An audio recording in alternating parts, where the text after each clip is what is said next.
right, my friends.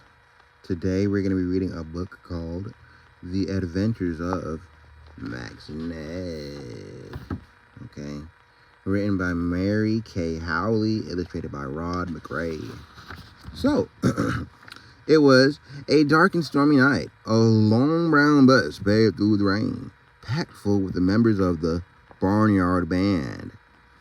After many months on tour, hold on a second, let me scoot my chair back. After many months on tour, the band was headed for home. Everyone was happy except for Max, the donkey. I can't wait to be back in my own stall, a horse said. I can, said Max. Who wants to spend another boring winter on the farm?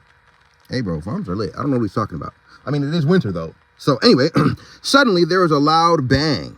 The bus tipped dangerously to one side. Oh, rats, said the bus driver. Hang tightly to the wheel. We have a flat tire. He brought the bus slowly to a stop. It'll take me a while to change it, he said. You guys all might as well stay inside out of the rain. That, makes sense. Max sighed. He looked out the window into the dark rain. Off in the distance, he noticed a tiny white light floating above the ground. What's that? He wondered. Ooh, ooh. A loud whistle filled the air. The driver rushed back onto the bus. There's a train coming, he shouted. Get off the bus, everybody. We're stuck on the tracks. The chickens clucked. The ducks quacked.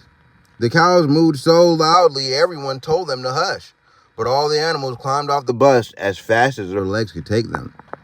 The train raced towards the long brown bus. The animals and the driver watched nervously from a safe distance.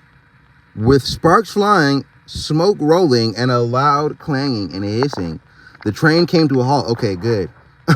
Just a few inches from the bus. Hooray! Cried the animals. Yeah, look at them all running out of there, man. Like, you need to get out of there too, bro. You trying to, everybody needs to get out. Okay. Why are you blocking the tracks? Yelled the train engineer. Sorry, said the bus driver. We have a flat tire. Well, let me help you, said the engineer. Just then, the rain stopped. Wow, perfect timing. Okay, thank you, Carl. As the moon came out from behind the clouds, the barnyard animals stared at the passengers on the train. Wow, wild animals. One of the chickens cackled to Max. I thought they were only on TV. What wild animals? I don't see them. Oh, whoa, zoo animals. The other animals stepped down from the train. The lion spoke first. We are the members of the Sunshine Circus, he said politely. And who might you be? We're the Barnyard Big Band, answered the pig. Pleased to meet you. Ah, so you are also in the show business, said the lion, licking his teeth. Oh, hey, bro, don't lick. Okay, anyway. Because, they do that when they get hungry, and it's like, I don't know. I thought a lion would eat a pig, but I'm glad that they're just being friends. Everybody's being friends. That's cool. So you were in show business. So you were also in show business, said the lion, looking to see. I always like to meet other performers. All the animals began to chatter at once. A nice-looking zebra came up to Max. You're a donkey, aren't you? He said. I've read about donkeys. My name is Ned. I'm Max, said Max. I never thought I'd meet a real zebra. Wow, they look similar. Where are you traveling? Asked Ned. We're on our way to the farm, answered Max. But if it were up to me, I'd go someplace exciting during the winter. Like, well, the place you live, Our circus is also going home for the winter, said Ned. If you can call a huge walled savanna a home, we zebras are always running 50 miles this way or 30 miles that way. Wait. We zebras are always running 50 miles this way for water or 30 miles that way for a few dry mouthfuls of grass. And we're always watching out for lions. Even the one from the circus isn't very friendly. Come on, guys. You live on a savanna? How wonderful, Max said dreamily. I think he looks friendly. He's chatting up with the pig. They're getting along great. So, anyway. Not to me, said Ned. I would love the quiet... Oh, wait, hold on, wait. Not to me, said Ned. I would love the quiet life of your barnyard, surrounded by cute little chickens and ducks. Tell me this. Do they really let you sleep inside? In the house? Max exclaimed. Oh, no, we're in the barn, of course. Oh, that's what I mean. Ned sighed happily. You sleep in a real barn. I don't think zebras would like that, but okay. I suppose there are cows and things like that in your barn. Oh, yes, said Max. Cows and horses and sheep and pigs and everything. It gets awfully crowded. Yeah. You know what I'm saying? And stinky. And, okay, how lovely, said Ned. How lovely, said Ned. He got a higher voice, Not really, said Max. I'd give anything, said Max and Ned at exactly the same time. They stared at each other. Their eyes glowed red in the moonlight. Red? Okay, wait. Are you thinking what I'm thinking? Asked Ned in an excited voice. How could we do it? Asked Max. I got their voices mixed up again. It's okay. I have an idea, Ned said, but it has to be a secret. Our circus clowns have special makeup, so maybe... I don't know, bro. I don't think... Okay. Max's eyes widened as Ned whispered his plan. See, look, the lion's getting along with everybody, bro. You feel me? He was talking with the pig. Everybody's just having a great time. The cheetah has a purse. Wow. YSL bag. Soon the bus had a spare tire in place. A brown donkey climbed onto the bus. Wait, a brown donkey? Wait. A brown donkey? He's not brown. Goodbye. Wait. I'm confused. Well, we'll figure out what they did in a second, okay? Goodbye, Ned, he called to a black and white zebra. I'm confused, guys. Whoa. Ned is not a... Hold on. Let me just get my brain straight really quick. Yeah, Ned is a zebra. Oh, yeah, okay, that makes sense. Because I'm expecting them to do a switcheroo. I'm already anticipating a switcheroo, so I'm trying to, let me just read the book. Goodbye, Ned, he called to a black and white zebra. Goodbye, Max, answered the zebra. Enjoy the farm. The zebra trotted over to the train and climbed up the steps. Okay, so I guess Ned actually did go back to the savannah. I guess there was no switcheroo, right? Because he's a zebra, and the zebra's getting back on the train, and that's where he came from. So Ned, okay, goodbye. Wait, yeah, okay. The long brown bus moved on down the road and disappeared over a hill. The circus train chugged along the track, gathering speed as it headed into the sunshine.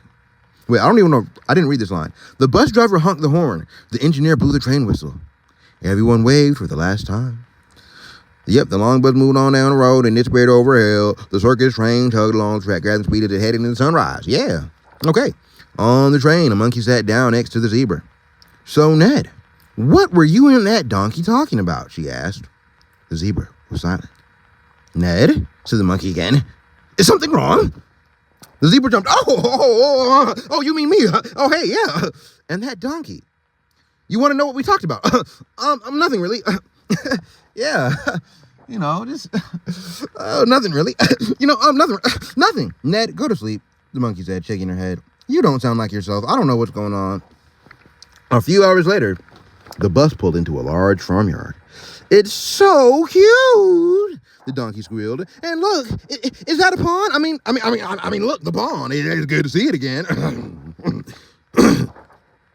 The duck sitting next to the donkey looked at him strangely. Gee, Max, you've never even cared about the pond before. Are you feeling all right? Oh, yes. Nay. Yeah. That's what donkeys say, right? Okay. Yes, the donkey answered. I never felt better. 2 months later, a letter? Bro, this is crazy. 2 months later, a letter from Mr. Max A. Donkey came to the barnyard. The donkey waited until everyone was taking a nap before he opened it. Dear Max. February 15th, by the way. I'm having so much fun. I love running with the herd for miles and miles and sleeping outside at night under millions of stars. I've never felt so free.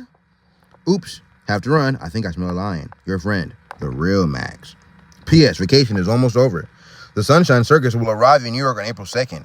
We'll stay at Mammal Towers near Central Park. How about you? 2 weeks later, okay, I didn't know they had mailboxes out there, but okay, cool. Oh, it was dropped from a letter was dropped from an airplane. Okay, see, that's how it. The writers are always gonna make the dots connect. Okay, it's for you, Ned, said the zebra, who picked it up. The others were amazed. Why, Ned, open it. What does it say? But the zebra called Ned said, Oh, I'm sure it's only junk mail. And he waited until he could sneak away to read it. Dear Ned, quote unquote, I'm glad that you're having fun. Wait, I'm getting the words confused, but that's okay. I'm glad that you're having fun. I think living in a barn is heaven. No worries about food or water. Yeah, this is the real Ned, because he wanted to be in a barn. No worries about food or water. They bring it right to you. No problems with lions either. I did warn you. Guess what? The Barnyard Big Band will arrive in New York on April 4th. Meet me at the Hoof and Mouth Cafe in Central Park on April 5th at 3 p.m. Make sure no one follows you. Your friend, the real Ned. P.S. I'll bring the makeup remover.